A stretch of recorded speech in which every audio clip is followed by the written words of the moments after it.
Hi, welcome to Deeper Life Bible Church Singles.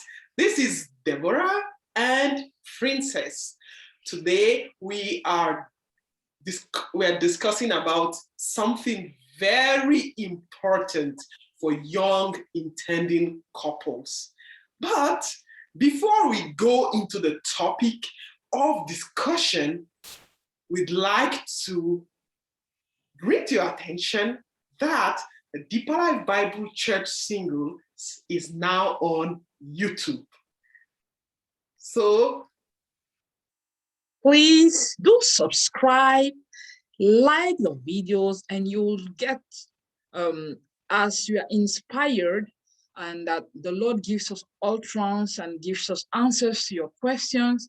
We'll always go back to the YouTube channel and we'll try answering your questions there. So please just go rush us down there, subscribe, like the videos, and we'll be answering them most of the times as the Lord gives us. And one reason why the YouTube channel is very important is because when we upload videos here, sometimes they get lost in the millions of posts that come every day. But there in the YouTube channel, you have all the videos according to the date of upload and according to the topics, and it's easy for you to locate them and to listen to them again if you missed the post showing the video on the Facebook page and group. So without wasting time, we're going straight into the topic of discussion. Today, we will be talking about relocation. I've seen a question about relocation. Now, let's consider this couple. The husband lives in one city, in one country. The wife lives in another city, in another country. Who should relocate? One of them earns better than the other. Maybe the wife earns 2 times the salary of the husband, $100,000 per annum for the wife, while the husband earns $60,000 or 60,000 naira or whatever currency that you are located in whatever country where you find yourself. So whatever CFA, Euro, whatever country, just place the figures according to your country. So the wife earns more than the husband. Now, there is this understanding or this argument that the wife should relocate to wherever her husband is, because they believe that the man is the head of the family and the woman should show that she is submissive or she is now under the leadership of this man by going ahead to move to wherever husband is. Now, we will allow you to put your comments, whatever questions you have about this topic, whatever you think is very important that we can look at again. You'll be free to put that in the comment section down below. Now we jump right into it. Why should one or the other relocate? Or should they stay apart? Must they stay in different places? This person is in another city and the other person is in another city. Is that healthy for a young marriage? Of course not. I'll start by saying no, but why? We'll give the opportunity to Deborah to give us her own thoughts on this point of view. Yeah, as intending couples, it's a question that comes to mind, especially when you are in different nations of the world, or you are in different states for those people that are in the same country, the same commune, if you are in France, or in the same province, or in the same, region or separate regions, really. The question is, who should relocate? Now, they have different salaries, and here we're talking about a situation where the wife earns more than the husband. Should she relocate because she is to submit to her husband? No. By experience and with all that we have seen and observed, in a Christian marriage, it's better that they're together. When you're starting your new home, it's better that you are together, that you live together. Because the first years of your marriage is a period in which you get to know each other, you get to understand each other, you get to acclimatize each other, because maybe for Christians now, we're talking about a Christian home. You have never lived with each other, so this is a time in which you get to know yourselves. So why should you stay separately, live in separate regions or separate nations of the world because of your job, for example? It's always better that you stay together, because as soon as you get married, there's a strong tendency that maybe your wife gets pregnant. She'll need your support. She'll need you to be there around her. So it's always better that you are together, you live together in the same place. And so you can say you are husband and wife. Now, we're talking about finance. Finance is very important in marriage. Which it's a situation that has broken a lot of marriages, and a lot of marriages suffering as a result of finance. And that's why it has to be ironed out even during the courtship. You have to sit down together and talk about it. You have to put your resources. You have to discuss what are your expenses. How much do you spend for your transportation, for your rent, or if you have the house, it's on mortgage. How much do you pay for the mortgage, or you have to pay bills, all your bills. You have to put them together. How much is it, and how much you have left at the end of the month for the woman, and then for the man. Then you look at it. Which is better? Is it better to go to the man? Is it going to be more comfortable, reasonable for the woman to leave her better paying job to go to the man, or that the man comes to her and they live on her finance? Because if the man comes to her, they'll live on her finance, and whatever the man had saved before the marriage was done and the relocation, you have to live on that before he gets a new job. And there is also need for cooperation and support from the other partner that is receiving the other, such that the person gets a job. Now, for me, I would say that after you have put together all the expenses that you have, the best option, and looking at the life you want to create, that you are looking at for your children. If you think that being in city A is better than being in city B, you should consider all of that too. And then the possibility of getting a job for the other partner, because if the other person is not working, that person is not going to be happy, because he had a job or she had a job before she came to stay. And if she's lost her job to come to stay with you, or he's lost his job to come to stay with you, he will not be so happy. So you have to think about how fast, how easy, how immediate can he or she get a job. That should also come into consideration. But it's not a hard and fast rule that the woman must resign her job, go to stay with the man. For example, the woman is in Europe and the man is in Africa, or the woman is in South America and the man is in Europe, or the man is in America, the woman is in Australia. You should look at all of that. So before, when you have looked at that, you have looked at the possibility, what is best, where do we want to train our children, and think that is better, life is going to be much more easier for you with the man in the man's place. The woman relocates. If it's going to be easier for you where the woman is staying, there shouldn't be any form of inferiority complex or any form of, you shouldn't feel bad relocating to where the woman is. But what is important is that your willingness to get a job immediately, to go out and look for a job. And the fact that when we talk about uh, providing for the home, the principal person that is to provide for the home is the man. And that the man must not forget. It's not a situation in which you come to stay with the sister and you fold your hands.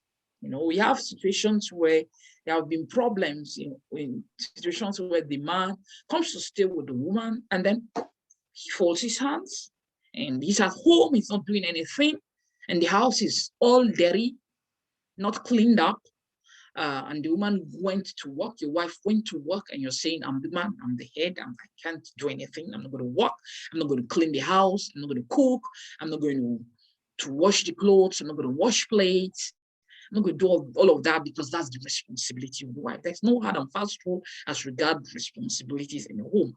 It's something that you need to think about. You have to work together. It is your home. It's for both of you. So there's no situation in which you say, no, I can't cook. You're at home.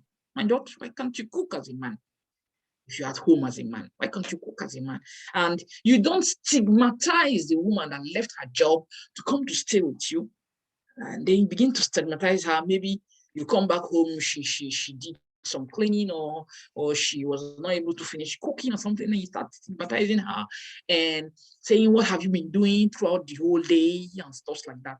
And funnily, if the woman is pregnant, you don't know what's really happening in her body, the situation in her body, you don't stigmatize her, you don't start talking down at her or what have you, just because maybe you're taking care of the bills and it's been 1 month, 2 months, 3 months, 4 months, and you are the one taking care of the bills, and then you begin to look down on your wife because she's not the one, she's not contributing to the home. So those are the things that you should look at, and there's no hard and fast rule. You can relocate. The other can relocate. This other one can relocate. And it should not be a thing of pressure. And when immediately you come to meet your spouse will be able to know that, no, he's serious, he wants to get a job. And he goes out to get a job. You're a woman, you're a man, you go out to get a job, you ask questions. And it's not a situation where, for example, for those who have seen situations where you relocate into a country where you don't speak the language and you say, no, I don't speak the language, and as a result, I can't work. That's lame excuse. A lot of people do not speak the language, those nations or what have you, but they go out to look for a job. And there's no job that you cannot do to take care of your home, because in the first place, before you came in contact with this person and you said you wanted to marry this person, you understood all that was involved in it and you accepted it. So you should be able to go out, do everything in your power to get a job. You must do something. Do something to take care of your home, to support your home. When your wife sees that, no, my husband, especially for the wife, she's the one that is welcoming you. She sees that my husband is doing everything to take care of this home. The little you get, imagine, for example, that the wife is earning, I don't know, 5,000 euros, and you go out and even if you bring in 500 euros or even 1,000 euros, or you gift, you show it to her, oh, this is the 1,000 euro that I've got, and let's put it together, and she will know that this husband of mine, he wants to provide for the home. If he can get a better one, he would give everything. He will provide for this one. She'll be encouraged. And that will make unity. There will be unity. There will be love. This woman will know, she knows that you are there for her. And she is also there for you. But if it's a situation where you get your resources and you hide your resources, you begin to get yourself things, buy things for yourself, phone, this, that, clothes, this, that, and your wife is the one taking care of the bills. That's not right, So that should be looked at. And when you're coming into a marriage relationship, there is no place for selfishness. There's no place for my thing, my own. There's no place for hiding things from your wife. You cannot, give your body to the other person. And Bible says that when Adam and Eve they came together, they were naked and they were not ashamed. So you should be able to show everything you have, give everything you have, and let her know how much you have in your account. She knows it. She has access to it. You have access to it, and you all share it. And that's why when you're talking about a man being the head of your home, it's very great responsibility that God has given to the man. You are the one that is to show the way. You are the one that is to show that you are transparent. You are a transparent person. When she sees that you're transparent, you're really transparent. A reasonable person, a reasonable sister, woman should be very much transparent with you. I'll hand it over to Princess to see what let her contribute and tell us what she would say. Yeah, so those are very salient points that you brought forth. Yeah, so finance is, as you said, a very, very dicey point in every relationship. It can either make a relationship or it can break it or mar it. Okay, because these are two people who have been living their lives, have been managing their money the way they see it best. Okay, and now one has to either surrender his or her money to the other party, or both of you now have to be accountable to one another about how you spend your money. It takes a little adjustment to arrive at that place where there's no problem, there's no friction anymore about how my money is spent and your money is spent. Okay, so you both as a couple, and those are some of the topics that you should handle during your courtship. And that's why I always say that the time of courtship is not a time to just be there talking about things that don't have much, things that are not so deep, okay? And these things are very deep topics. It's clear that you love him. Don't use that time to be just too emotional. I'm not saying that it's bad to be emotional. I'm just saying that there should be a time for serious talk, serious conversation. And finance is one of those topics that sometimes are very, they don't finish those topics. There are some couples that have this discussion and they don't finish it at one sitting or at one outing. They have to come back again and go back to that topic again and again and make sure that each one of them understand what the other was saying. Okay, so both of you have to agree. Okay, what do we want for our family? What do you want to do for our family in the next 5 years, in the next 2 years? Okay, and how much do we need to achieve that? The Bible says that if a man wants to build a house and he does not come and sit down and count the cost, that person is not going to have a house that is built. Okay, I'm just paraphrasing it. Okay, so you have to count the cost for every project, every enterprise that you're going to go into. Marriage is one of those. You sit down and count the cost. Okay, what are our plans for our marriage? Do we want to buy a home very soon? Do we want to build a home very soon? Do we want to have children right away? And if we want to have a home, we want to have a business, we want to invest, we want to do whatever, okay? We have to plan it. How much do we need to start this? Okay, so now if you cut off one of the incomes, how much would you be left with to be able to achieve that project, and for how long? So those are some of the discussions that you should have. And it's not a crime, brothers, for you to move. Men, it's not a crime for you to move to your spouse, okay? There's a lot of internet business that people are doing nowadays. There's a lot of things that you can do nowadays. You guys can agree, okay, since I'm moving, in the meantime, I have to start a business so that I have something doing. That's something that you can do. You have an agreement. It doesn't hurt. And don't let anybody, any soothsayer, anybody to tell you what should happen in your home. It's your home. Don't feel any bad. It's your decision between you and the person that you love. So decide what you're going to do with your marriage, what you're going to do with your home, how you're going to plan it. These are very, very, very important topics. So you have to be willing, if you have to move, be willing to move and do it joyfully. Don't do it grudgingly so that it doesn't start to create some hiccups in your home, in your young marriage. Okay, so, and you can please start this thing ahead. If you know that you're going to be moving to another city, start looking for a job even before your marriage, because you never know how God works. It might so happen that by the time you're getting married or just before you get married, you get that job in that city and everything just falls into place. everything goes fine. Okay, so plan ahead. Start planning. Be proactive. Okay, start planning ahead even before that time, so that everything is done all right. Another point is helping in the home. Your wife maybe is the one that earns the bigger salary. Maybe she's earning $1 million per annum, or whatever, how much, 1 million naira, 1 million francs, whatever amount she's earning, 1 million. Okay, and she has to work, and because you need that income. What does it stop you? It doesn't stop, it doesn't change anything for you to do one or two things in the house. It's not a problem. It doesn't make you less of a man. Okay, it doesn't make you less of a man.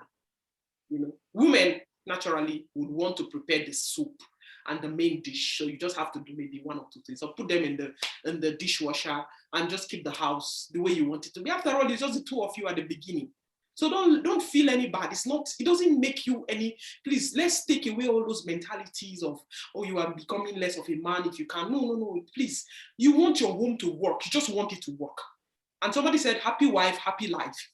And just saying, okay, somebody always says, happy wife, happy life. So just help your wife. You are there to help one another, to achieve a common goal.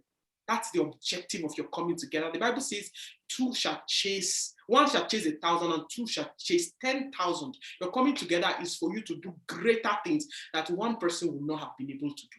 So walk in unity. And whatever you do in your home stays in your home. You don't have to share it with anybody. It's your life. It's your home. Please. So feel free. Now, sisters, I'm talking to you now. The fact that you're earning a lot of money and that this man agreed to come and stay in your city should not make you to start using those terms of, oh, this is my house. In my house, you're doing this in my house. No, please. It's your home. Don't use any words that will make denigrating words that makes the man feel bad. Please, you need to learn to be humble. Sometimes money swells people's head up. I know. It makes people feel proud and on top of the world and all that. But no, let the Spirit of God, the Spirit of humility come over you. And tell yourself that I'm the wife. I'm just opportuned to have a better job. And for now, I'm meeting the needs of the home. It does not mean that this man is not man enough. It does not mean that he can't provide for my need. We had an agreement. Stick to the agreement and be faithful to your part. If you agree that you're going to be the one because he has not gotten a better job now, and your salary would have been better, combining the two of, both of you salary would have been okay, but you want to stay together to grow your family together, allow him to know what's going on with the finances. Be open. As Deborah said, be open. Feel free to let there be transparency, okay? And do not change your attitude. Do not change the way you talk. I know it will be easy for the man to interpret things from whatever you say. And if you think that you have misspoke, humbly come to this man and say, I'm sorry, this is not what I meant. It does not take anything out of your body. It doesn't hurt to say, I'm sorry. It doesn't hurt for you to apologize. It doesn't hurt for you to explain yourself away. Explain until he understands, and there is peace in the home. Okay? And so please don't become insultive. Don't become arrogant. Don't become unbearable and difficult to live with. Both from the man, both for the woman. Please. Again, we're saying it. Feel free to relocate if you have to. This is a discussion between you and your spouse. Nobody can make that decision for you. It's both of you who have to come. Both of you have to come to that agreement that this is what we're going to do for our home. And your word should be your bond. Okay? Stick to whatever you have agreed during the courtship. Don't change it after marriage. And I pray that the Lord will bless us. We're not going to stay too long because this video is getting really, really long. We're going to speak to our French speakers. Bonjour, on va faire ça va être vraiment court. On était en train de parler de la situation où le monsieur gagne une somme d'argent, la madame gagne une autre somme d'argent, mais ils habitent dans différentes villes. Alors, qu'est-ce qui doit se passer? Est-ce que la dame doit déménager ou le monsieur doit-il déménager? Imaginons que le monsieur, la dame gagne plus que le monsieur. Alors, j'ai dit qu'il faudra qu'ils s'entendent entre eux. Le couple doit s'entendre pour le progrès de la famille. Alors, si le fait que la dame gagne mieux vous aidera à accomplir vos projets beaucoup plus rapidement, je vous conseillerais de prendre cette option. OK? Alors, maintenant, c'est votre choix. Vous discutez entre vous, vous arrivez à une conclusion. Alors, si monsieur doit déménager pour venir chez la dame, monsieur, soyez d'accord d'aider la dame à la maison. Des petites choses à faire à la maison. Et ça ne change rien. Okay? Ça ne change pas ce que vous êtes. Ça ne change pas que vous soyez le mari, que vous soyez l'homme. C'est une manière juste d'aider. Okay? Et madame, si vous travaillez et vous gagnez de l'argent, ne devenez pas arrogante, ne devenez pas orgueilleuse, ne devenez pas difficile. Okay? C'est une entente. Et le fait que vous gagnez plus que votre mari ne veut pas dire que vous êtes plus supérieur à lui. Okay? Un couple, c'est une entente entre deux personnes. Une entente pour le meilleur de vous deux. Pour que vous venez ensemble, c'est pour votre projet en commun, pour progresser la famille. C'est ça le but de la décision que vous prendriez si vous voulez déménager ou ne pas déménager. Mais nous, on vous conseille de ne pas habiter dans différentes villes parce que ça ne va pas aider le mariage qui est encore très jeune.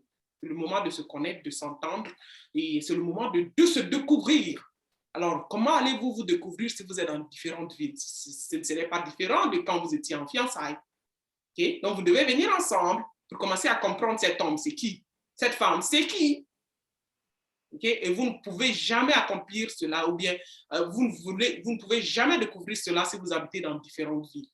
OK? Donc, je ne sais pas si tu as quelque chose à ajouter juste rapidement parce que c'est trop long déjà.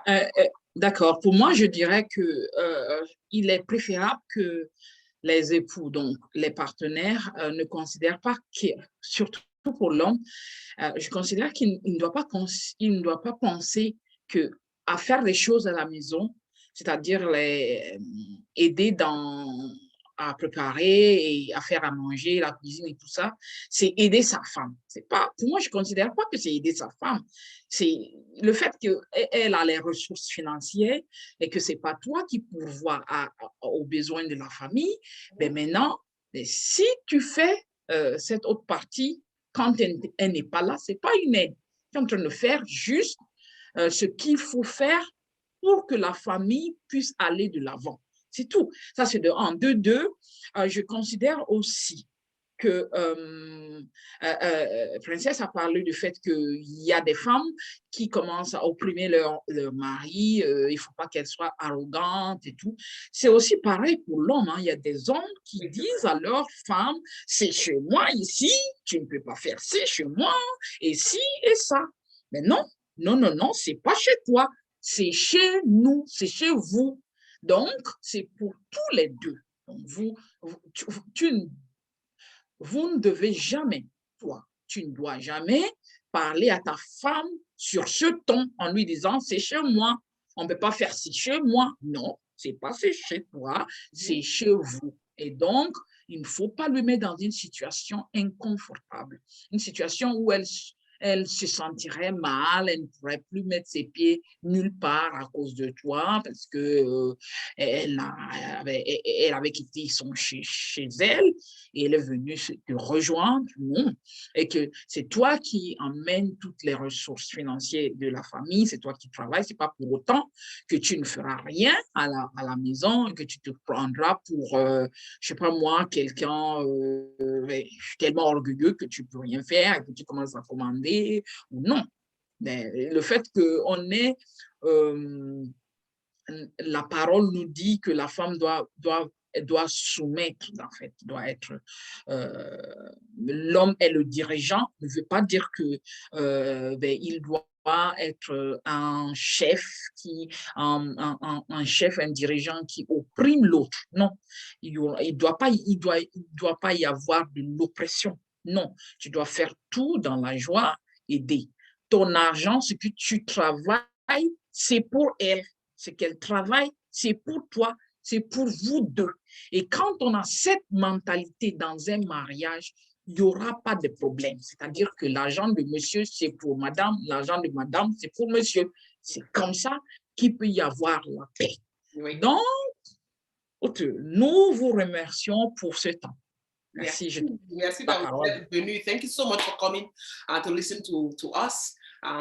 handle these topics. Thank you so much. We would like to stop here. Don't forget to go and look and check out the YouTube channel for more videos. There's some other videos that we're going to be uploading on the YouTube channel that we won't be able to upload on here on the Facebook page and group, just because some of them are really large videos.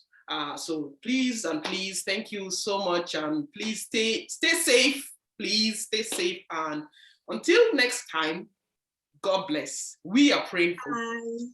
Bye. Bye. Thank you.